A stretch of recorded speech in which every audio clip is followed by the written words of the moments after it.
Live कीजिए, मैं पहुंच जाऊंगा।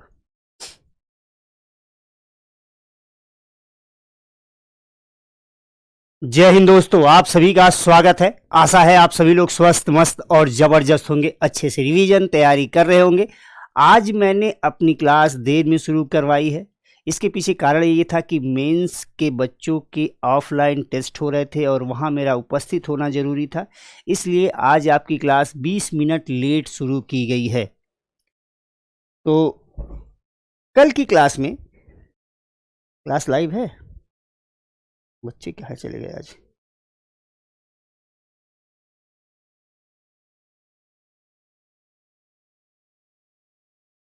चलिए, कल की क्लास में जहां मैं छोड़ा था, अगर मैं उसी से आगे शुरू करूं, तो ऊर्जा का स्रोत और उष्णकटिबंधीय चक्रवातों का विनाश। उष्णकटिबंधीय चक्रवातों की ऊर्जा का स्रोत क्या है, सोर्स ऑफ एनर्जी क्या है? अगर देखा जाए तो आपको मैंने बताया था कि ट्रॉपिकल साइक्लोन वहीं डेवलप होते हैं जहां पर sea surface temperature +27 degree Celsius, depth of 60 to 70 metres. ठीक, यानी मैंने आपको बताया था कि समुद्र सतह का तापमान +27 डिग्री सेल्सियस हो और 60 से 70 मीटर की गहराई तक हो।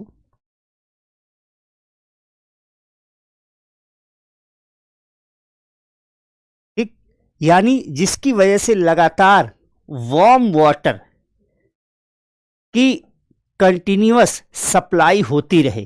तो लगातार वार्म वाटर मिलेगा तो लगातार इवेपोरेशन होगा, लगातार इवेपोरेशन होगा तो एयर ऊपर उठेगी और लगातार कंडेंसेशन होगा।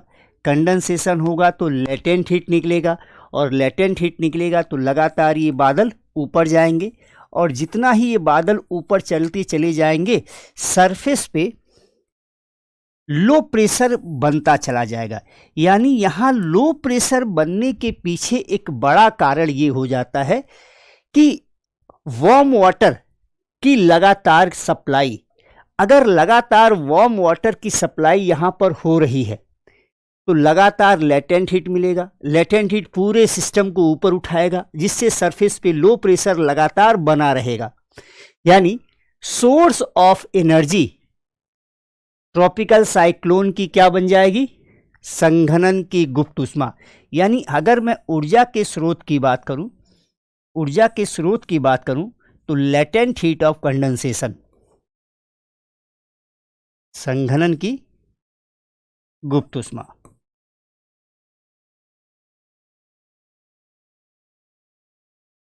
ठीक, लेटेंट हीट ऑफ कंडेंसेशन। अब उष्णकटिबंधीय चक्रवातों का विनाश कैसे होगा? अगर चक्रवात जन्म ले ही लिया है तो चक्रवात का विनाश कैसे होगा? अगर मैं विनाश की बात करूं, ये कैसे समाप्त हो जाएंगे, क्यों समाप्त होंगे? सबसे पहले, अगर ये चक्रवात स्थल पर आ जाएं,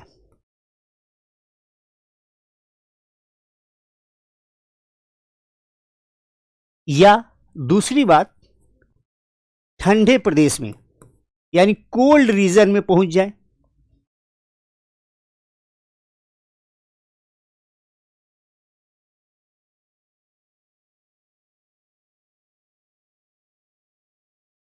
तीसरी बात हाई प्रेशर के बेल्ट में आ जाए,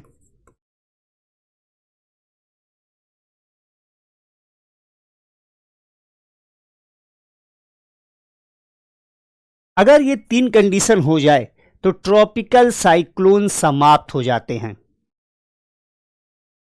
नहीं, केवल आज की क्लास का टाइम चेंज था, क्योंकि मैंने शुरू में ही बताया दिक्कत थी। अब देखिए अगली बात, सबसे पहली बात, अगर साइक्लोन स्थल पर आते हैं, लैंड पर आते हैं, या साइक्लोन का लैंड फॉर्म होता है तो क्या क्या होगा?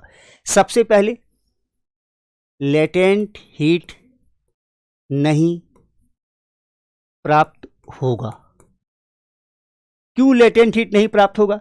भाई अगर साइक्लोन जमीन पर आ जाएगा तो जमीन पर पानी नहीं मिलेगा, पानी मिलेगा बहुत कम मात्रा में मिलेगा, और साइक्लोन को बने रहने के लिए जितनी लेटेंट हीट की जरूरत है उतना लेटेंट हीट नहीं प्राप्त होगा, इसलिए साइक्लोन समाप्त हो जाएगा। दूसरा, जमीन पर जब साइक्लोन आएगा तो सरफेस से घर्षण ज्यादा होगा, फ्रिक्शन ज्यादा होगा। पानी फ्लूइड है तो फ्लूइड पर फ्रिक्शन नहीं होता, पानी भी घूम जाता है, लेकिन जमीन तो नहीं घूमेगा हवाओं के साथ, तो स्थल से घर्षण होगा, फ्रिक्शन होगा।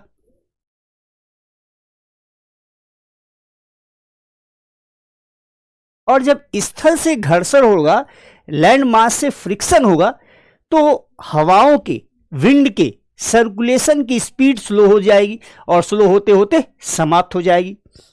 तीसरी बात, सतह पर जो हवाएं घूमती हैं, आप ये बात जानते हो कि सतह पर कभी इधर से हवा चल रही है, कभी इधर से हवा चल रही है। अब आप कहोगे ऐसे थोड़ी होता है, मैं तो नहीं देखा हूं।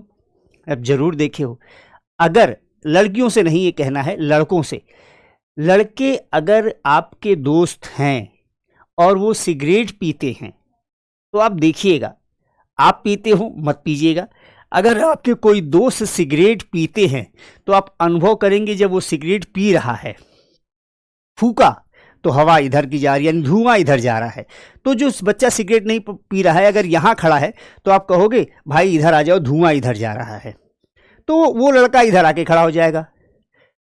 अगला पफ मतलब धुआं फेंकना सिगरेट लेके, अगली बार जब वो फूका तो हवा इधर ही थी तो इधर गई, तीसरी बार जब वो धुआं फूका तो इस लड़ इधर चली गई। आप देखोगे दैनिक जीवन में भी कि अचानक हवाओं की गति में परिवर्तन हो जाता है स्थल पर। तो जब अचानक हवाओं की गति में परिवर्तन होगा तो चक्रवात की जो गोल गोल हवाएं घूमती हैं उनको घर्षण से, फ्रिक्शन से डिस्टर्ब करेंगी, कमजोर करेंगी, जिसके कारण चक्रवात समाप्त हो जाएगा। यानी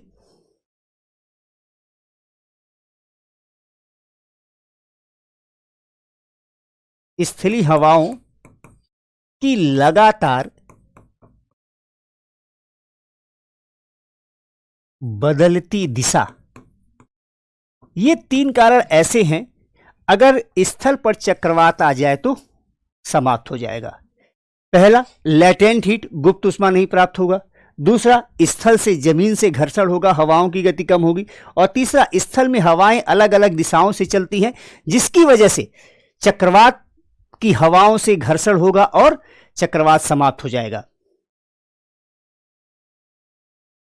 चलिए ठंडे प्रदेश में अगर चले आए, जैसे मान लीजिए यह है सब ट्रॉपिकल हाई प्रेशर बेल्ट, ठीक। और आप जानते हो सब ट्रॉपिकल हाई प्रेशर बेल्ट हर जगह कंटिन्यू नहीं होता, ये ब्रेक होता है। ऐसा नहीं कि अगर मैंने पृथ्वी पर कह दिया कि भाई ये है सब ट्रॉपिकल हाई प्रेशर बेल्ट तो सब ट्रॉपिकल हाई प्रेशर बेल्ट पूरी पृथ्वी पर रहेगा, नहीं, ऐसा नहीं होता है।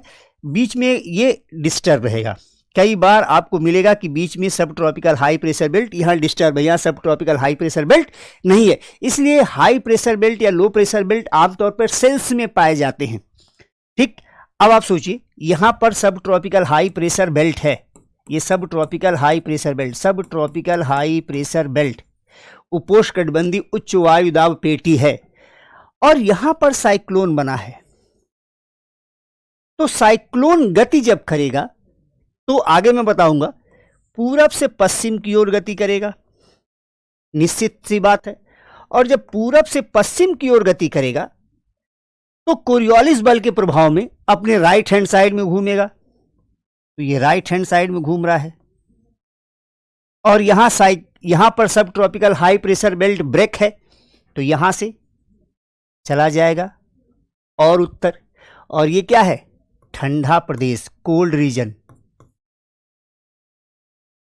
ठंडे प्रदेश में। और जब ये ठंडे प्रदेश में आ जाएगा तो पानी गर्म नहीं होगा, जल उतना गर्म नहीं होगा, तो यहां लेटेंट हीट नहीं मिलेगा,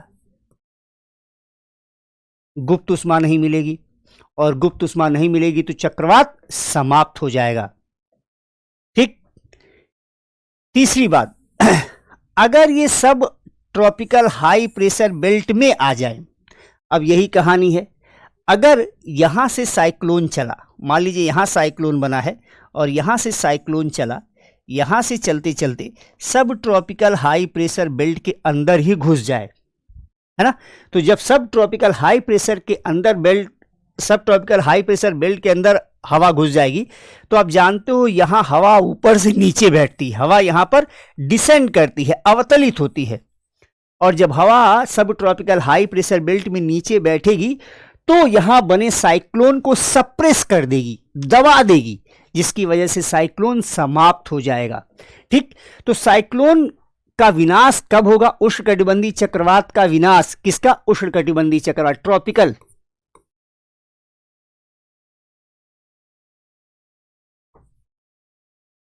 ट्रॉपिकल साइक्लोन का विनाश कब होगा? या तो वो लैंड पे आ जाए, या तो ये कोल्ड रीजन में चले जाएं, या हाई प्रेशर बेल्ट के अंतर्गत आ जाएं, वहां समाप्त हो जाएंगे। यहां तक आप लोगों को बात समझ में आ गई? Good afternoon. हाँ, एकदम सही शिवानी, एकदम सही, एकदम निशा सही कह रहे हो आप।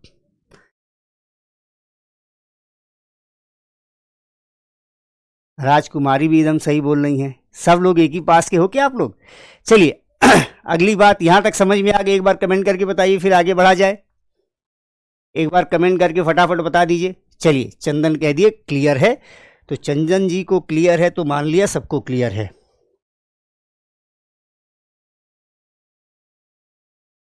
चलिए, तो यहां देख लिए आप लोग। अगला पॉइंट इसका है लैंडफॉल।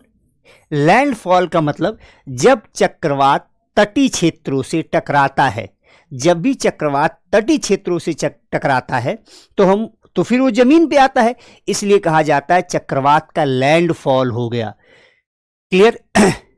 इसके बाद चक्रवात की दिशा, यहां आपको ध्यान से समझने की जरूरत है। चक्रवात की दिशा को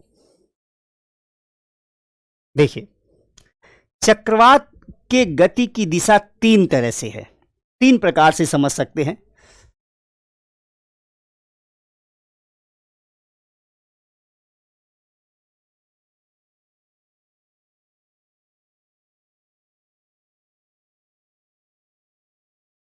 साइक्लोन किस डायरेक्शन में मूव करेगा उसको हम तीन तरीके से समझ सकते हैं।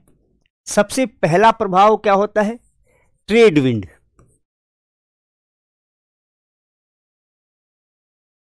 व्यापारिक पवन।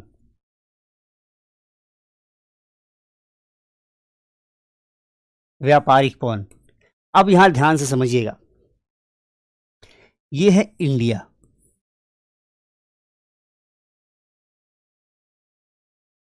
ठीक। और मान लीजिए यहां पर साइक्लोन डेवलप हुआ, यहां साइक्लोन डेवलप हो रहा है, तो ट्रेड विंड इस रीजन में कौन चलता है? Trade wind. भाई साइक्लोन कहां डेवलप होता है?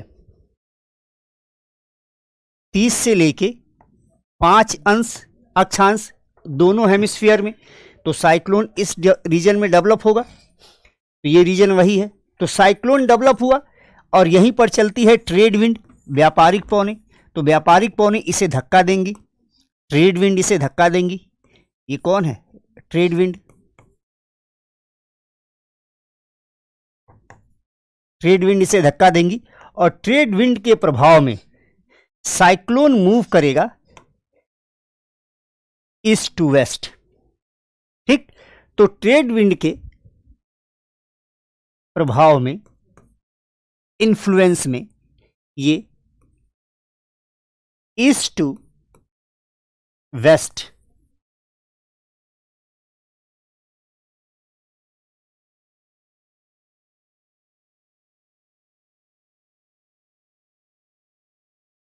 ठीक, ईस्ट टू वेस्ट मूव करेगी। क्लियर? पहला पॉइंट। दूसरा, कोरियोलिस बल। यहां भी जब साइक्लोन चलेगा, यहां डेवलप हुआ, तो यहां पर ट्रेड विंड के प्रभाव में इधर से ट्रेड विंड आएगी और ईस्ट से वेस्ट की ओर जाएगी। क्लियर? दूसरा, कोरियोलिस फोर्स।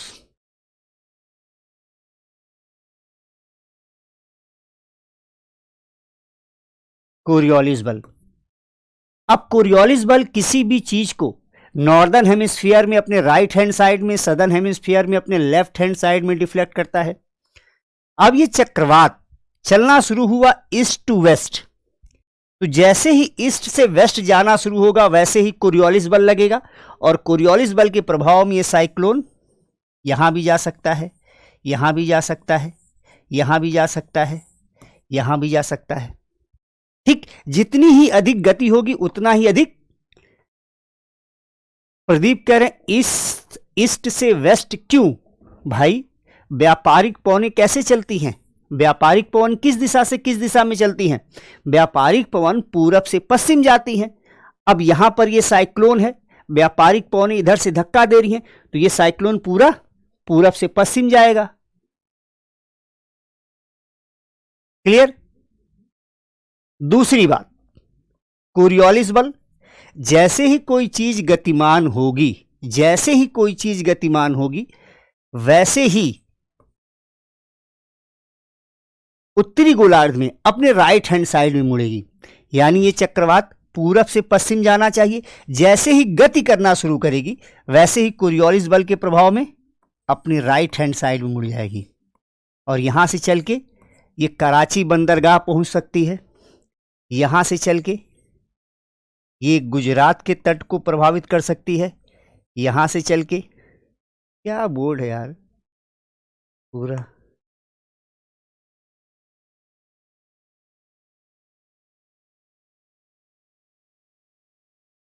यहां से चल के ये गुजरात पे जा सकती है, यहां से चल के ये मुंबई पहुंच सकती है। गुजरात से आगे और बना देता हूं, मुंबई पहुंच सकती है। कैसे? कोरियोलिस बल के प्रभाव में। यानी कोरियोलिस बल के प्रभाव में ये कर्वेचर पाथ अपनाती है। साइक्लोन कोरियोलिस बल के प्रभाव में कर्वेचर पाथ, परवलयाकार,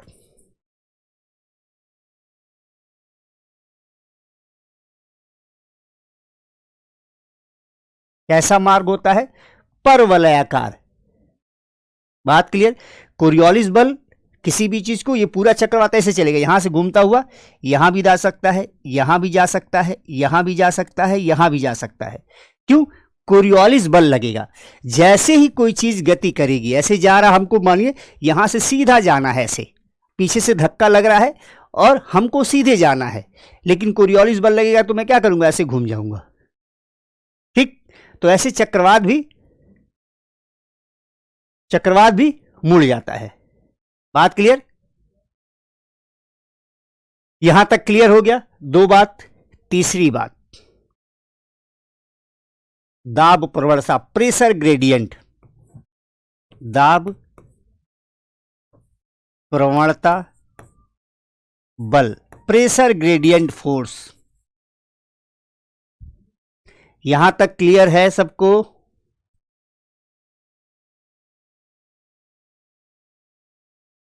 एक बच्चा कह रहा आप गोरे लग रहे हैं। मैं गोरा ही हूं, मम्मी भी मेरी कहती है बेटा तू गोरा मतलब गेहूं कलर का। हम आप गोरा तो अंग्रेज होता है, हम नहीं गोरे होते हैं। गोरा कौन होता है? अंग्रेज होता है, यूरोपियंस होते हैं। हम लोग क्या है? गेहूं कलर वाले हैं। तो मैं गेहूं कलर का हूं, और मेरी माँ भी कहती है गोरे हो। वो अपने यहाँ, आज मैं स्टूडियो से, ऑफिस से आके क्लास ले रहा हूँ, घर से आता हूँ तो लाइटिंग थोड़ी कम लगाता हूँ, बिजली बचाता हूं ना, देश का पढ़ा लिखा नागरिक हूं। क्लियर? यहां तक क्लियर हो गया? यहां तक क्लियर हो गया सबको? चलिए, क्लियर है। अगली बात, दाब प्रवणता बल, pressure gradient force. Pressure gradient मतलब दो जगह के बीच में दाब का अंतर। यानी मान लीजिए इस पेज को लो, यहां हाई प्रेशर है, यहां लो प्रेशर है, तो यहां और यहां के बीच में प्रेशर का जो अंतर है इसे ही कहेंगे pressure gradient force. Pressure gradient force, दाब प्रवणता बल। और हमेशा दाब प्रवणता बल की वजह से कोई भी वस्तु हाई प्रेशर से लो प्रेशर की ओर ही जाती है, हाई प्रेशर से लो प्रेशर की ओर ही जाती है। इसके पीछे कारण क्या है? प्रेशर ग्रेडियंट फोर्स, दाब प्रवणता बल, ये बताया था। चलिए अब जरा ध्यान दीजिएगा। अगर प्रेशर ग्रेडियंट फोर्स लगता है, अब आप देखिए नियम क्या कह रहा है कि चक्रवात को यहां से यहां जाना चाहिए, पहले तो पूरब से पश्चिम जाना चाहिए, फिर कोरियोलिस बल लगा तो मुड़ जाना चाहिए।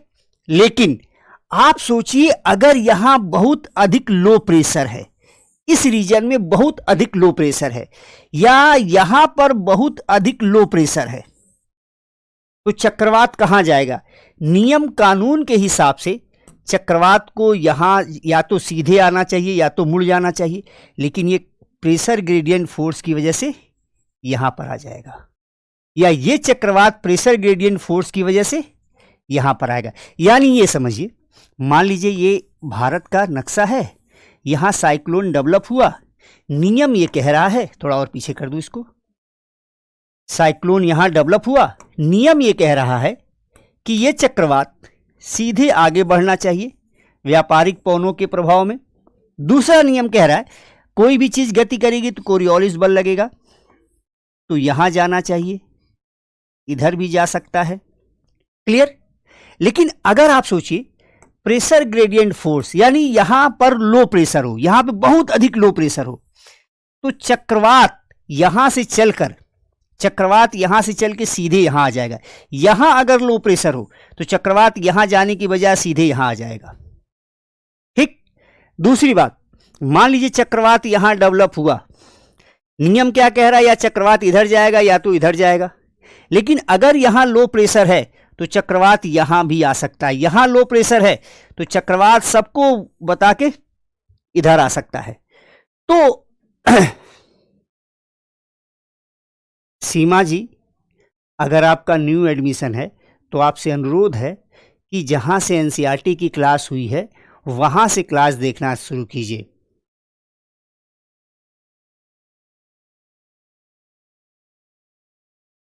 बता तो दिया, हेडिंग देखिए, चक्रवात की दिशा बता रहा हूं, हेडिंग बता दे रहा हूं, यहां सारी चीजें लिखा हुआ है। क्लियर? जी हां, जहां लो प्रेशर रीजन होगा वहां चला जाएगा। क्लियर है? यहां पर, यहां तक सबको क्लियर है? यहां तक किसी को कोई डाउट? यहां तक किसी को कोई डाउट?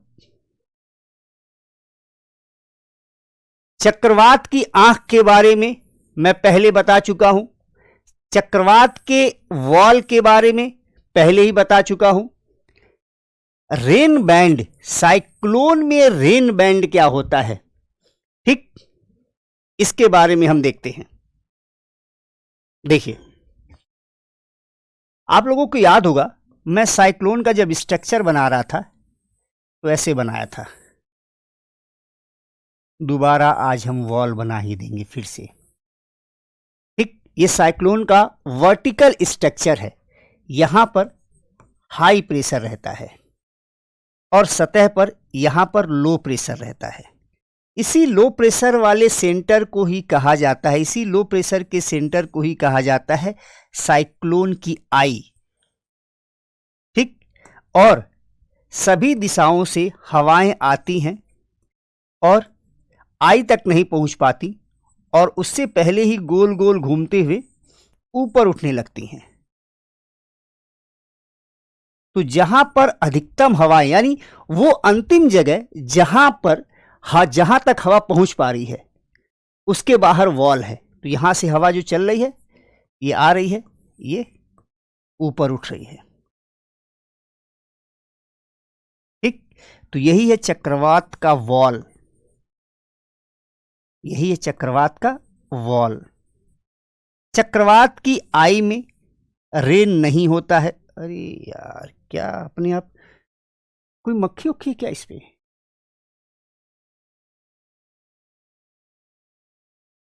कुछ हो जा रहा है अपने आप।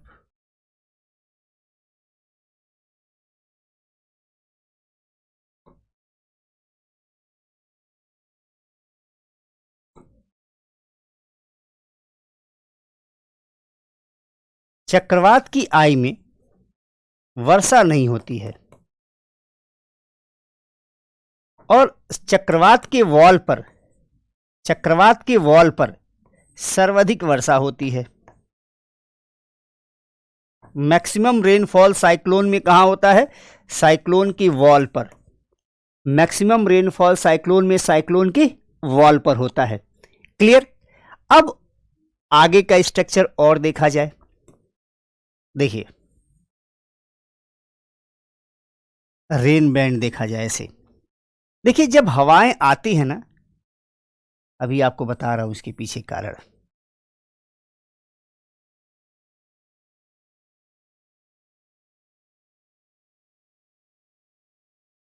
देखिए, हवा यहां पर हाई प्रेशर है, सबसे बाहर यहां पर हाई प्रेशर है। ठीक, सबसे बाहर यहां पर हाई प्रेशर है। ठीक, यहां से जो हवाएं ऊपर जा रही हैं, यहां से हवाएं आगे बढ़ रही हैं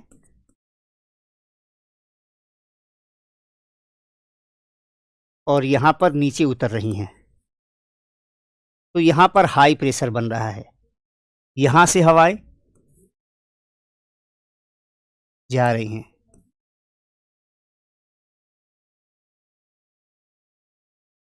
तो यहां पर हाई प्रेशर बन रहा है। क्लियर? अब हाई प्रेशर से ये लो प्रेशर, हवाएं यहां से चलना शुरू हुई। हवा यहां से चल रही है। अब यहां टेम्परेचर, हवा सतह पर आती है तो हवा गर्म हो जाती है और गर्म होके यहां पहुंचने से पहले ही कुछ हवाएं ऊपर उड़ जाती हैं। यहां पहुंचने से पहले ही कुछ हवाएं ऊपर उड़ जाती हैं, बादल बनता है और यहां वर्षा करती हैं। कुछ हवा और आगे बढ़ी और यहां से कुछ हवा और ऊपर उठ गई, तो यहां बादल बना और वर्षा की फिर कुछ हवा और आगे बढ़ी और फिर चक्रवात के वॉल पर ऊपर उठी। उसी तरह से यहां भी कुछ हवा इधर से बढ़ी और यहां पर ऊपर उठती है। ठीक, और यहां बादल बनता, वर्षा होती है। फिर ये हवा आई, कुछ हवाएं पहले ही ऊपर उठ गई, बादल बना, वर्षा हुई। ठीक, तो इसे कहते inner rain band. Inner rain band. और इसे कहते हैं outer rain band. Outer rain band. English और हिंदी एक ही रहेगा, इनर रेन बैंड और outer rain band.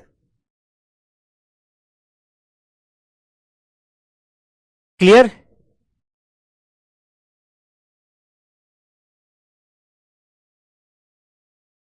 Pradeep ji, मैं क्या पूछ रहा हूं मैं समझा नहीं। नहीं, फिंगर नहीं टच हो रहा, बहुत दूर से पकड़ रहा हूं मैं। फिंगर टच होता तो मुझे पता चलता ना। चलिए, ये बात समझ में आ गया। इनर, अब इधर भी देखिए, ये इनर रेन बैंड है और ये आउटर रेन बैंड है। बात यहां तक सबको क्लियर हो गई?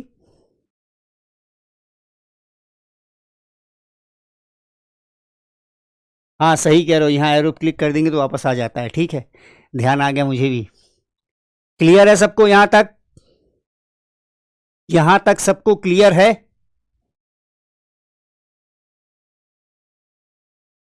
मानसी, बस मानसी को ही क्लियर है, बाकी किसी को क्लियर नहीं है? बताएं। तो रेन बैंड आकार 600 से 1200 किलोमीटर के बीच का होता है। ठीक, और ये 300 से 500 किलोमीटर प्रति घंटे की दर से आगे बढ़ते हैं और तटीय क्षेत्रों में आई तक क्यों नहीं पहुंचती? एक मिनट, कौन पूछ रहा है? कुछ नीचे कीजिएगा तो। खुशी जी, आप अगर ध्यान दिए हो, कह रहे हैं नहीं, लंबी नहीं जाएगी। ठीक, आई तक क्यों नहीं पहुंचेगी? भाई, अगर आपको ध्यान है पिछली क्लास, अगर इस तरह के अगर आप प्रश्न पूछ रहे हो तो मुझे आप डिसअपॉइंटेड कर रहे हो। आप, मैंने बताया था कल की क्लास में, यहाँ लो प्रेशर का सेंटर है। हवाएं जब बाहर से आती हैं तो कोरियोलिस बल के प्रभाव में आँख में पहुँचने से पहले ही मुड़ जाती हैं। कोरियोलिस बल के प्रभाव में आँख में पहुँचने से पहले ही मुड़ जाती हैं, इसीलिए आँख तक नहीं पहुँचती, इसीलिए ये आँख में नहीं पहुँचती।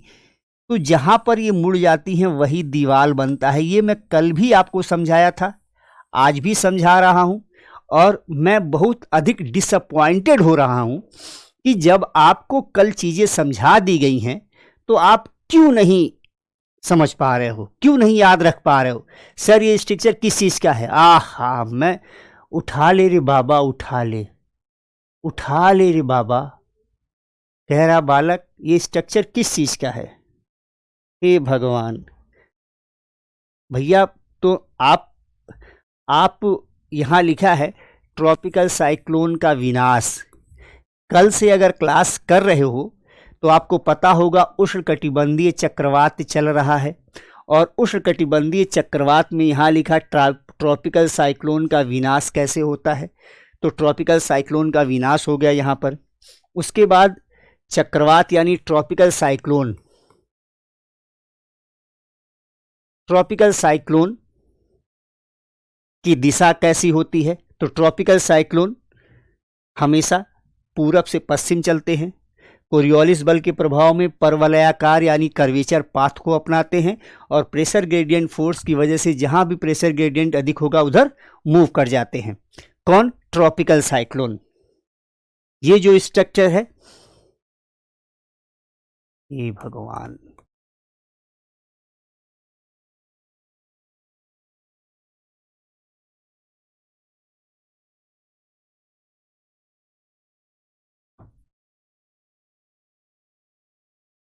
ट्रॉपिकल साइक्लोन का वर्टिकल स्ट्रक्चर है ये उष्णकटिबंधीय चक्रवात।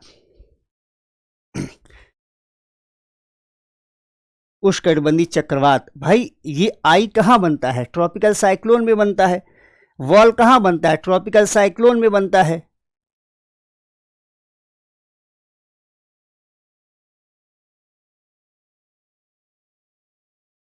बात क्लियर? तो ये अगर आप पूछ रहे हो इसका मतलब आप क्लास में ध्यान से नहीं हो, है ना।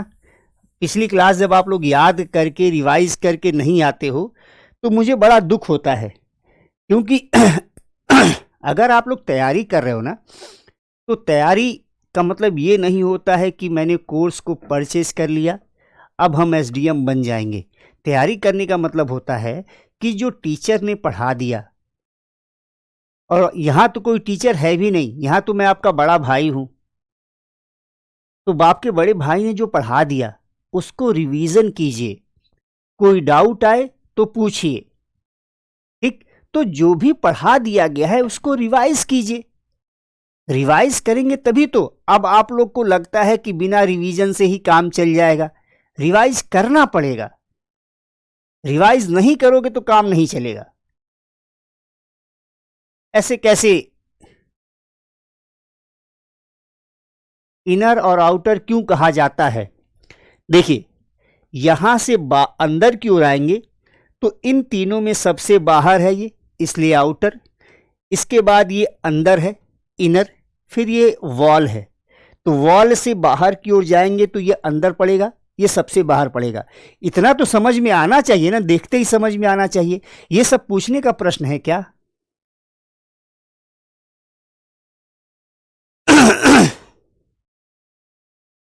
ये सब ये तो देखते ही समझ में आ जाएगा। इसे आउटर क्यों कहते हैं, ये बाहर की ओर है। इनर क्यों कहते हैं, क्योंकि अंदर की ओर है। ये तो देखते ही समझ में आ जाएगा। रिवीजन कैसे करें? जो पढ़ा दिया गया है, यहां पर आपको पीडीएफ दे दिया गया है, इसको पढ़िए और यहां कॉन्सेप्ट समझिए। चक्रवात की दिशा ट्रेड विंड की वजह से पूरब से पश्चिम कोरियोलिस बल के प्रभाव से परवलयाकार मार्ग अपनाती है। दाब प्रवणता बल के कारण दाब प्रवणता की ओर जाती है।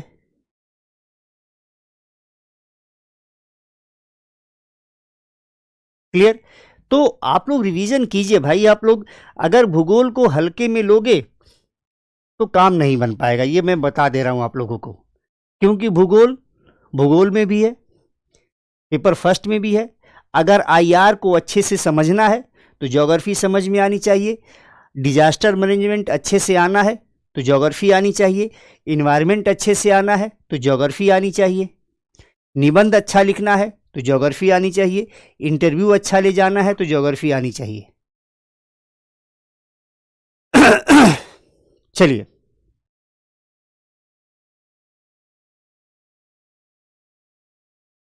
चलिए अब दोनों चक्रवातों में जो अंतर है ये देख लेते हैं। क्या क्या साइक्लोन में अंतर होता है, इसका आंसर आप लोग खुद ही दीजिएगा। आप लोग ये बताइए, इसको थोड़ा बड़ा कर देता हूं, यहां आप ही लोग कमेंट करके बताइएगा, आप लोग से ही पूछूंगा मैं। आप ये बताइए कि वाताग्र प्रणाली यानी फ्रंटल सिस्टम, इंग्लिश में कहते हैं फ्रंटल सिस्टम, फ्रंट है ना, वाताग्र प्रणाली। तो अगर मैं कहूं वाताग्र, फ्रंटल सिस्टम, वाताग्र प्रणाली,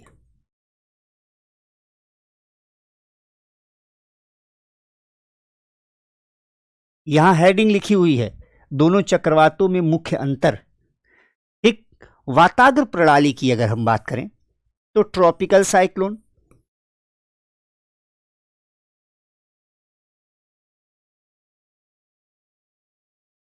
और टेम्परेट साइक्लोन।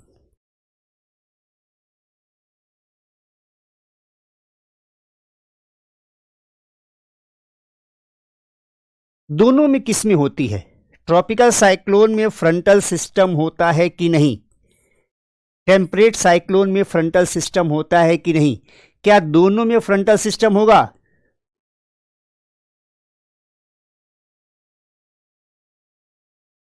एनसीईआरटी कंप्लीट हो जाएगा, जो जितने इंपॉर्टेंट जो आपको बेस समझने के लिए हैं वो अप्रैल लास्ट तक।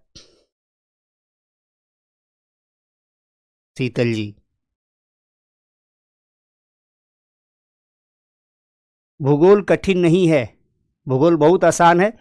जब आप भूगोल को रटने की कोशिश करोगे तो वो कठिन लगेगा, भूगोल को समझने की कोशिश करोगे आसान हो जाएगा।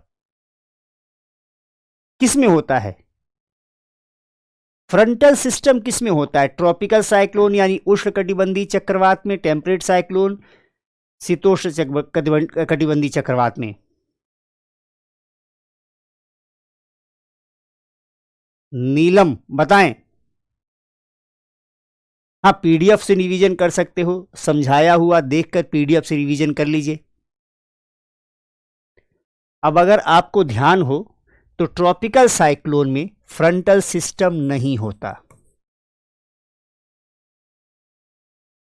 यहां होता है, एग्जिस्ट करता है। टेम्परेट साइक्लोन में फ्रंटल सिस्टम होता है। फ्रंट क्या है? फ्रंट का मतलब है ये cold air mass, cold air mass, इधर से आ रही है warm air mass, warm air mass, और इनके बीच में टेम्परेचर, प्रेशर, ह्यूमिडिटी में अंतर के कारण यहां पर एक सीमा बन गई, जहां ये मिल नहीं पा रहे हैं, उसे ही वाताग्र कहते हैं।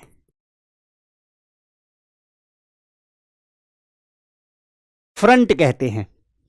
तो क्या मैं ट्रॉपिकल साइक्लोन में फ्रंट का नाम बताया हूं? नहीं बताया हूं। तो केवल और केवल टेम्परेट साइक्लोन में फ्रंटल सिस्टम पाया जाता है ना, टेम्परेट साइक्लोन में, शीतोष्ण कटिबंधीय चक्रवात में।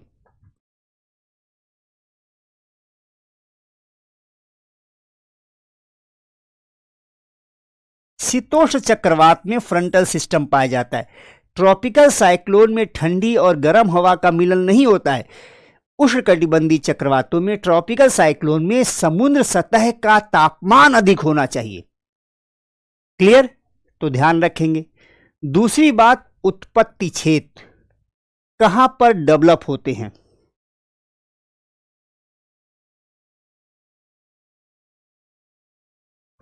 अगर मैं उत्पत्ति क्षेत्र की बात करूं,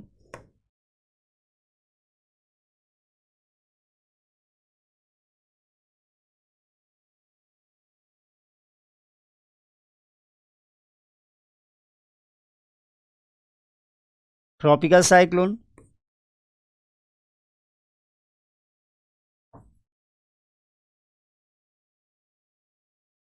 टेम्परेट साइक्लोन ये कहाँ डेवलप होते हैं? बोथ हेमिस्फीयर, दोनों ही गोलार्धों में।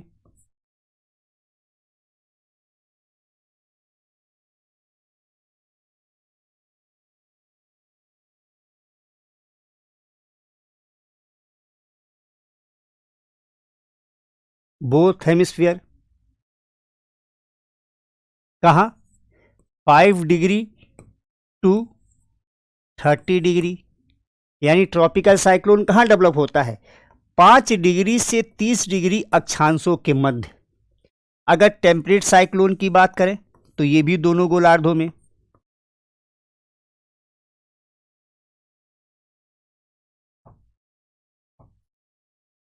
बोथ हेमिस्फीयर कहाँ पर? 30 से 65 लैटिट्यूड, यानी अक्षांशों के मध्य।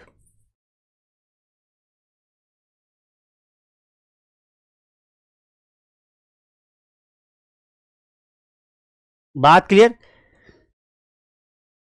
अंतर समझ में आ गया? ये कहाँ बनता है? 5 से 30 अंश अक्षांश के मध्य। आपको क्लास में बताया था, कल की क्लास में, 5 से 30 अंश अक्षांश के मध्य।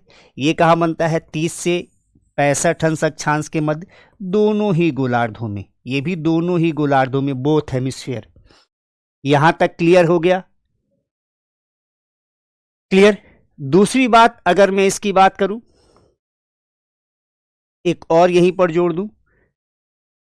चलिए एक और बात जोड़ देता हूं यहां पर। ट्रॉपिकल साइक्लोन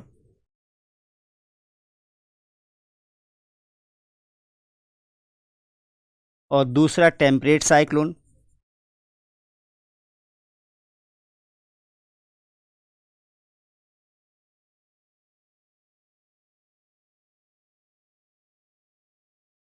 टेम्परेट साइक्लोन ये केवल, ये कहां डेवलप होगा? ओशन में, केवल समुद्रों पर ही डेवलप होगा। सोनी जी, अभी बेसिक चल रहा है। जब एनसीईआरटी खत्म हो जाएगा तो मेंस के आंसर राइटिंग कराई जाएगी। अभी आप यहां पर मेंस के आंसर राइटिंग नहीं कर पाओगे, है ना। यहां बेसिक करवा रहा हूं।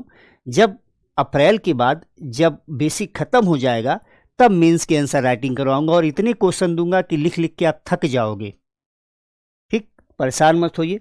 तो ट्रॉपिकल साइक्लोन कहाँ डेवलप होंगे? केवल ओशन में, केवल समुद्रों पर। ठीक, उष्णकटिबंधीय चक्रवात केवल समुद्र पर ही उत्पन्न होंगे। नदी, नाले, तालाब, झील, झरना, लोटा, बाल्टी, ग्लास, टब, मग में नहीं उत्पन्न होंगे, क्योंकि चाहिए large amount of warm water, गर्म जल की विशाल मात्रा चाहिए। और जब गर्म जल की विशाल मात्रा चाहिए तो वो झीलों से नहीं मिलेगी, छोटी मोटी झीलों से नहीं मिलेगी। हाँ, कहाँ मिल सकती है? भूमध्य सागर। कहाँ मिल सकती है? अटलांटिक महासागर। कहाँ मिल सकती है? प्रशांत महासागर। कहाँ मिल सकती है? हिंद महासागर। तो ट्रॉपिकल रीजन में तो केवल और केवल ओशन में ही ये डेवलप होंगे। टेम्परेट साइक्लोन, शीतोष्ण कटिबंधीय चक्रवात कहाँ डेवलप होंगे? लैंड और ओशन दोनों में।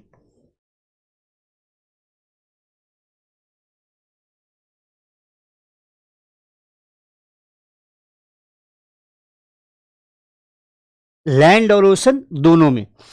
अब आपसे कहा जाए, आप पूछो हमसे कि ये जमीन और पानी दोनों पर क्यों उत्पन्न होगा? इसलिए कि ठंडी और गर्म हवाएं, यानी वार्म एयर मास और कोल्ड एयर मास, चाहे जहां मिले, चाहे वो दोनों पानी पर मिल जाए वहां चक्रवात बना लेंगे, वो जमीन पर मिल जाए वहां चक्रवात बना लेंगे। तो शीतोष्ण कटिबंधीय चक्रवात दोनों ही जगहों पर बनते हैं, चाहे वो पानी हो चाहे जमीन हो, चाहे आधा पानी हो आधा जमीन हो। जहां भी ठंडी और गर्म वायु राशियां मिलेंगी वहां शीतोष्ण कटिबंधीय चक्रवात का निर्माण हो जाएगा। लेकिन उष्णकटिबंधीय चक्रवात जमीन पर बन नहीं सकते, क्योंकि उष्णकटिबंधीय यानी ट्रॉपिकल साइक्लोन की एनर्जी का सोर्स है लेटेंट हीट ऑफ कंडेंसेशन, संघनन की गुप्त उष्मा। जितनी बड़ी मात्रा में लेटेंट हीट ऑफ कंडेंसेशन मिलेगा उतनी ही सतह पर लो प्रेशर डेवलप होगा, जितना ही लो प्रेशर डेवलप होगा उतना ही ट्रॉपिकल साइक्लोन के विकास के लिए अनुकूल दशाएं बनेंगी और जमीन पर यह चीज उत्पन्न नहीं हो सकती। Is that clear?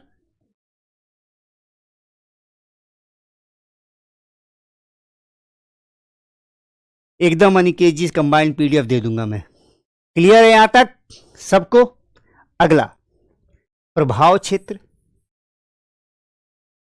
सिंपल सी बात है, प्रभाव क्षेत्र इनका भी यही है और इनका भी यही है। क्लियर? अब पवन का वेग, अगर ट्रॉपिकल साइक्लोन और टेम्परेट साइक्लोन में विंड स्पीड की बात की जाए,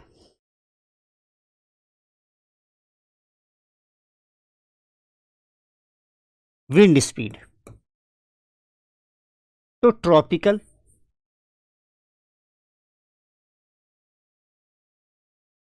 और टेम्परेट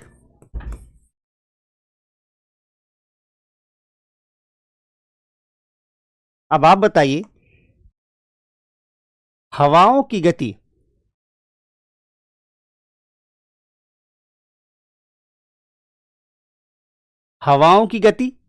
अत्यधिक, यानी ट्रॉपिकल साइक्लोन में हवाओं की गति 500 किलोमीटर पहुंच जाती है और यहां हवाओं की गति कम होती है, तुलनात्मक रूप से कम, यानी कंपैरेटिवली इससे कम। जब भी बात की जाती है कंपैरेटिवली तो किसी से तुलना,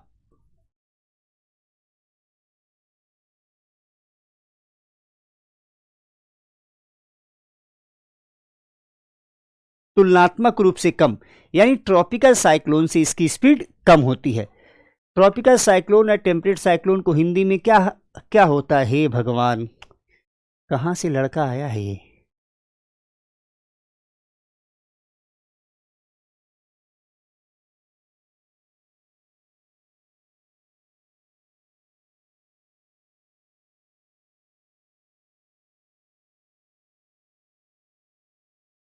ये पेज फालतू आ गया है।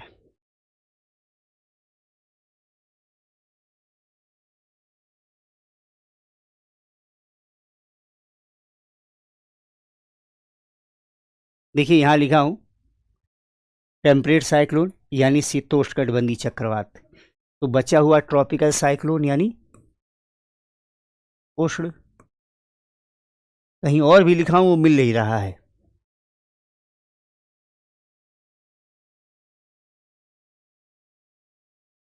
और पिछली क्लासेस में भी बता चुका हूं, इसको पिछली क्लासेस में भी बता चुका हूं।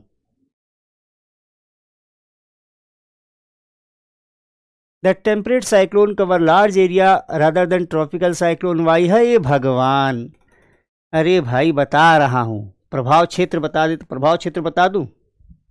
चलिए ये भी बता देता हूं। ये अच्छा क्वेश्चन था लेकिन बड़ा अच्छा नहीं, लेकिन ठीक क्वेश्चन था, ये जानना चाहिए आपको।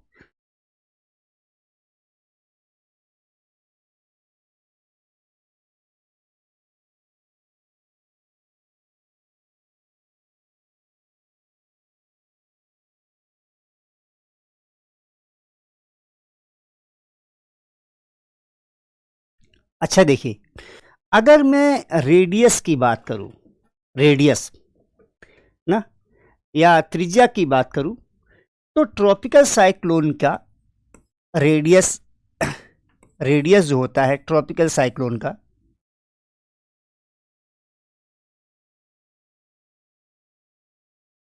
ट्रॉपिकल मतलब उष्णकटिबंधीय चक्रवात,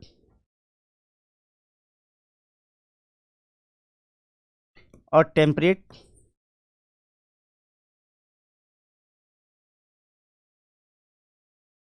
शीतोष्णकटिबंधीय चक्रवात।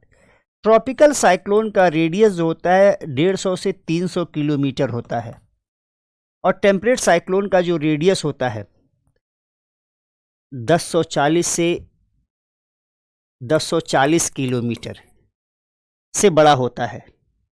अब आप सोचो इसका रेडियस 150 से 300 किलोमीटर, इसका रेडियस जो हो रहा है 1040 किलोमीटर से अधिक है। यानी त्रिज्या आप देखिए, ये सेंटर से ये लाइन, ये ट्रॉपिकल साइक्लोन का है, और टेम्परेट साइक्लोन इससे 3 गुना बड़ा है।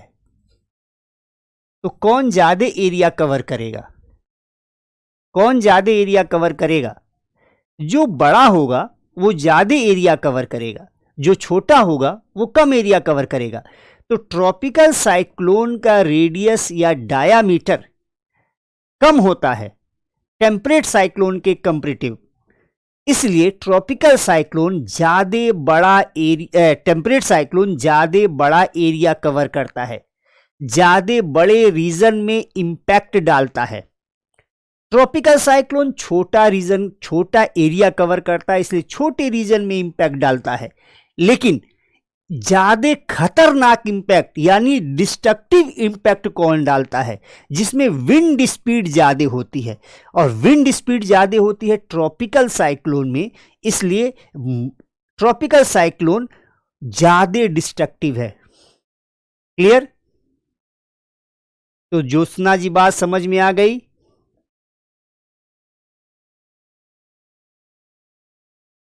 क्लियर? ज्योत्सना,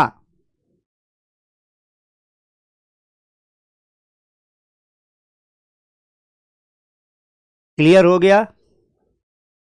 एक बार कमेंट करके बताइए। पवन का वेग पहले ही बता चुका हूं, पवन का वेग किस में अधिक होता है। अब दिशा की बात कर लेते हैं।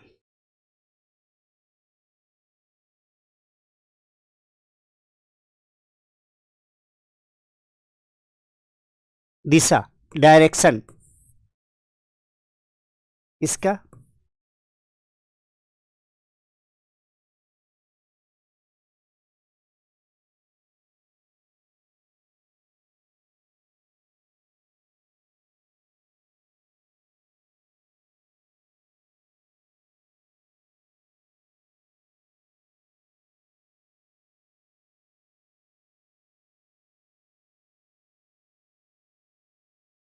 नॉर्मली, सामान्यतः tropical cyclone east to west move करते हैं, पूरब से पश्चिम मूव करते हैं, और temperate cyclone west to east move करते हैं। ये ड्यू टू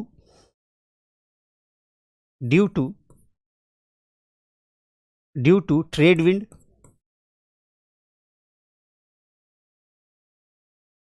ड्यू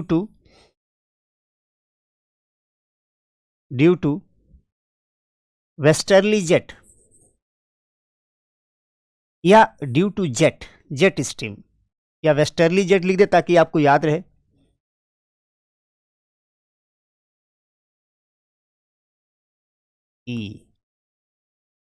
ठीक, तो due to jet stream. Clear? यहां पर एक चीज और कर सकते हो, due to westerly wind.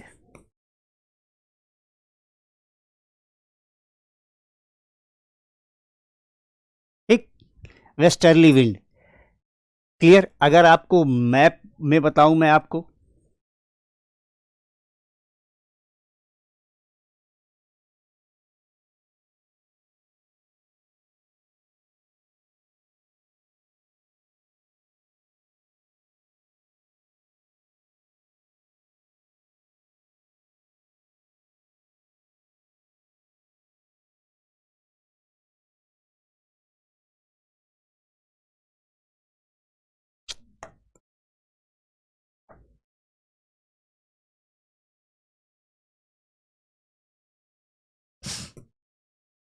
Tropical cyclone ये है और इधर आएगा, ट्रॉपिकल साइक्लोन ये है, इधर आएगा, ट्रॉपिकल साइक्लोन ये है, इधर जाएगा, ट्रॉपिकल साइक्लोन ये है, इधर जाएगा, ट्रॉपिकल साइक्लोन ये है, इधर आएगा, ट्रॉपिकल साइक्लोन ये है, इधर आएगा, ट्रॉपिकल साइक्लोन ये है, इधर आएगा। ठीक, टेम्परेट साइक्लोन,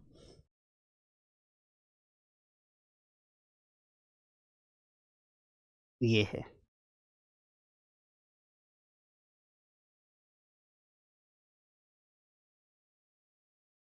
ये है। तो ये जो जा रहा है ना, ये टेम्परेट साइक्लोन, और इधर जो आ रहा है ट्रॉपिकल साइक्लोन। क्लियर है? तो वर्ल्ड मैप नहीं आता बनाना, प्रैक्टिस कीजिए, वर्ल्ड मैप बनाने आ जाएगा। क्लियर है यहां तक सबको? यहां तक सबको क्लियर है? यहां तक सबको क्लियर है? यहां तक सबको क्लियर हो गया?